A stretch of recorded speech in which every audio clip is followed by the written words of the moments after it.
அனைவருக்கும் வணக்கம். கன்னிராசிக்காரர்களுக்கு திருமண தடைகள், திருமணத்தில் தடை ஏற்படுவது, திருமணம் தள்ளி தள்ளி கொண்டே செல்வது, நல்ல வரன் கிடைத்து திருமணம் தேதி உறுதி செய்யப்பட்ட பிறகும் அதில் ஏதேனும் ஒரு குழப்பத்தையோ அல்லது தடையோ சந்தித்து திருமணத்தை ரத்து செய்வது உள்ளிட்ட பல பாதிப்புகளை சந்திப்பதற்கு காரணமாக ஜாதக தோஷங்கள் அமைகிறதா என்று பார்க்கும்போது நிச்சயமாக ஜாதக கட்டங்களை மற்றும் உறுதியாக சொல்லிவிட முடியாது. ஜாதகத்தில் கிரகநிலைகளின் பார்வை மற்றும் அம்ச கட்டணம் போன்ற அனைத்தையும் ஆராய்ந்து பார்த்துதான் நாம் அதற்கான ஒரு முடிவு எடுக்க வேண்டும் என்பது தெளிவாக தெரிகிறது. ஜாதகத்தில் என்ன பாதிப்பு உள்ளதோ அதற்கான தோஷ நிவர்த்தியை மேற்கொள்ளும் போது நிச்சயமாக கன்னிராசிக்காரர்களுக்கு இல்வாழ்க்கை சிறப்பாக அமைவதற்கான யோகம் கிடைக்கும். ஏனென்றால் ராசியின் அதிபதியாக இருக்கக்கூடிய புதன் வித்யாகாரகராக பார்க்கப்படுகிறார். அவர் கொடுக்கக்கூடிய மதிநுட்பம் என்பது எப்பேற்பட்ட துன்பம் துயரம் இருந்தாலும் அவற்றை சிறப்பாக கையாளக்கூடிய யோகம் உண்டு. எனவேதான் மிக பெரிய அளவுல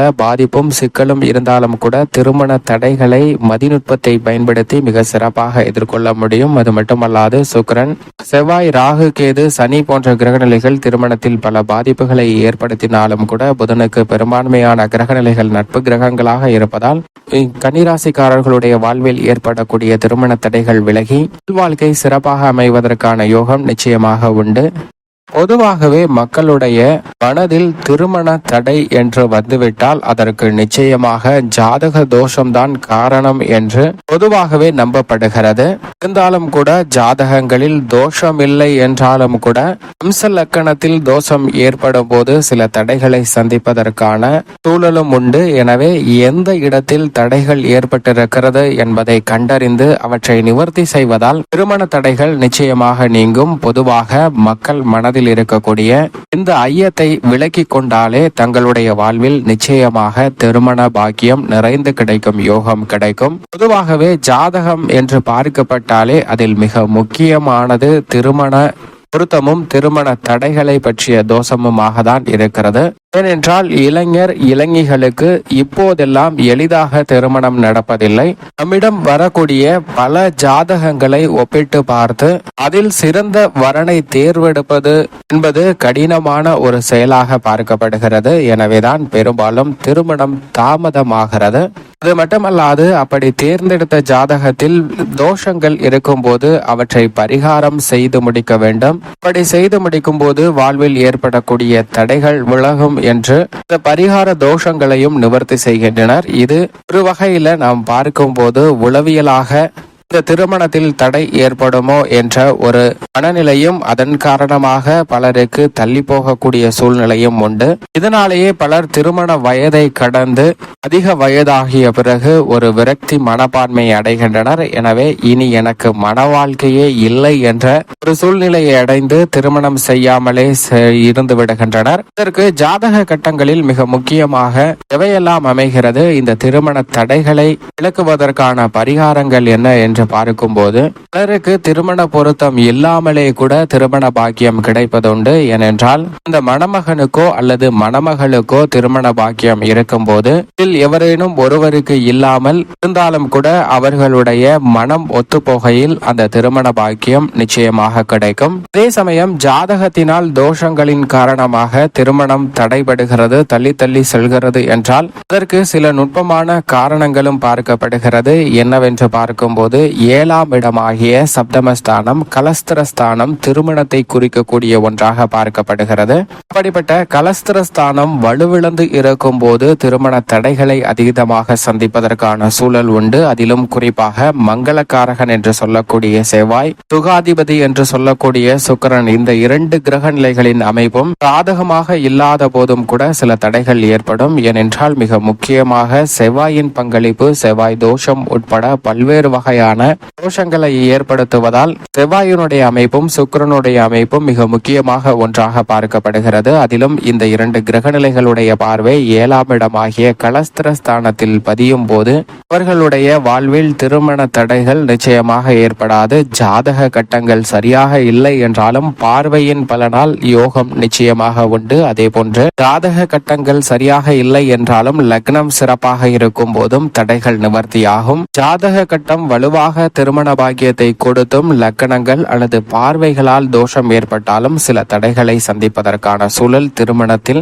ஏற்படுவதற்கான வாய்ப்பு உண்டு. எனவே மிக முக்கியமாக கலஸ்திர ஸ்தானம் எப்படி இருக்கிறது என்பதை நிச்சயமாக ஆராய்ந்து பார்க்க வேண்டும். இது மட்டுமல்லாது ஜாதகம், லக்கணம், பார்வை இவை அனைத்துமே சாதகமற்று இருக்கும் போது கூட பலருக்கு எளிதாக திருமண பாக்கியம் கிடைக்கிறது. அதற்கு காரணம் 2, 12, 4, 5 மற்றும் 11 ஆகிய இடங்கள் தான். இவை ஏதேனும் ஒரு வகையில லக்கணத்தோடு தொடர்பாக வலுவாக இருந்தாலோ அல்லது 7ஆம் இடம் கெட்டு போயிருந்தாலோ திருமணம் எளிதாக ஆகிவிடும் என்பதுதான் யதார்த்தமான உண்மை.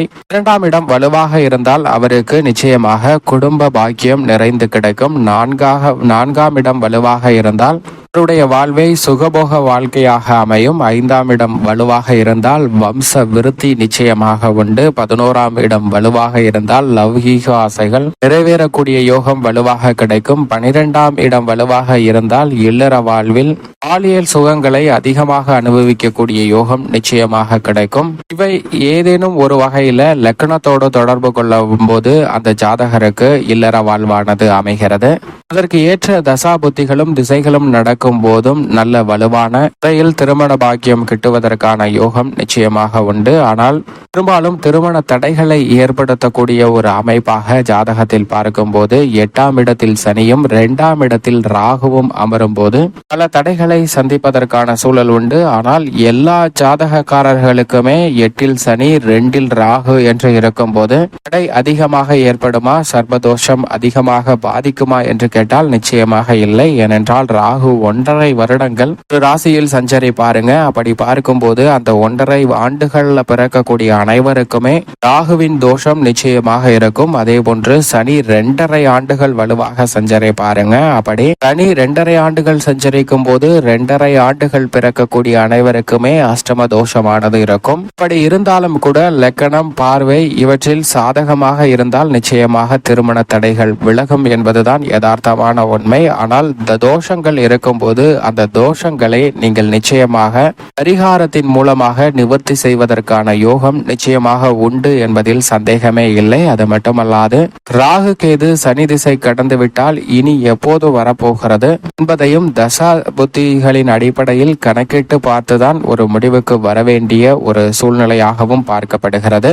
அதே சமயம் சுத்த ஜாதகமாக இருந்தாலும் கூட திருமண வாழ்வில் பல பாதிப்புகளை சந்திக்கக்கூடிய யோகம் உண்டு. பெரும்பான்மையான கிரகநிலைகள் உச்சம் பெற்ற ராமருடைய வாழ்க்கையில் கூட திருமண வாழ்வில் பல பாதிப்புகளையும் பல கஷ்டங்களையும் சந்தித்தார் என்பதுதான் யதார்த்தமான உண்மை. ஆனால் அதே சமயம் ஒரு ராசியில் கூட, குறிப்பாக ஒரு ராசியில் ஒரு கட்டங்கள் கூட இந்த கிரகநிலையும் உச்சம் பெறவில்லை என்றாலும் கூட அவருடைய வாழ்க்கை செழிப்பாக இருப்பதற்கான யோகமும் உண்டு. எனவே வெறும் ராசி கட்டங்களை மட்டும் வைத்து நாம் கணித்துவிடக்கூடிய முடியாது. லக்கணம் மற்றும் பார்வை என பல காரணங்களை கொண்டு மட்டும்தான் திருமணத்தில் உள்ள தோஷங்களை நிவர்த்தி செய்து திருமண பாக்கியம் எப்படி அமையும் என்ற முடிவிற்கு நாம் நிச்சயமாக வர வேண்டும். இது மட்டுமல்லாது என்னுடைய ஜாதகத்தில் ராகு கேது தோஷம் இருக்கிறது, சனி தோஷம் இருக்கிறது என்ற எதிர்மறையான சிந்தனைகளை வளர்த்து கொள்வதை தவிர்த்திடுங்க.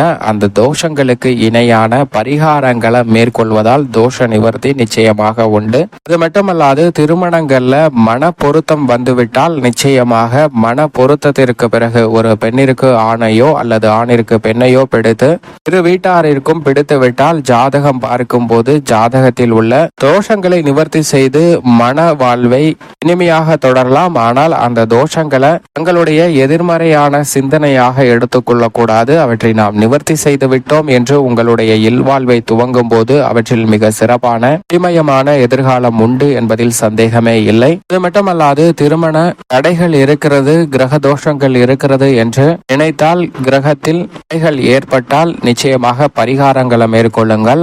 இந்த கிரகங்களை விட மிக பெரியவன் படைத்த இறைவன்.